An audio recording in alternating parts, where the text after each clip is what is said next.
నమస్కారం ఈటీవీ 360కి స్వాగతం ముందుగా ప్రధానాంశాలు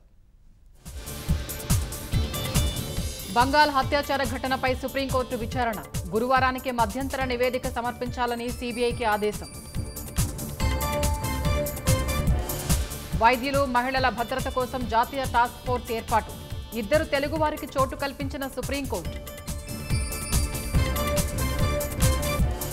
పోలవరం నిర్వాసితుల పరిహారాన్ని కాజేసిన వైసీపీ నేతలు న్యాయం చేయాలంటూ అధికారులకు బాధితుల ఫిర్యాదు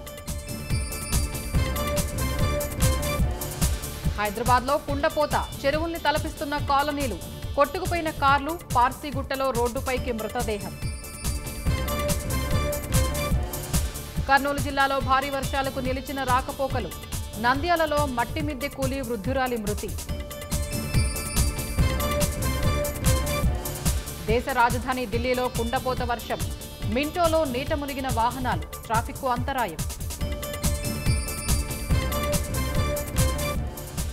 అధ్యక్షుడిగా ఎన్నికైతే ఎలన్ మస్క్ కు కేబినెట్లో చోటు కాని పక్షంలో సలహాదారుగా నియమించుకుంటానన్న ట్రంప్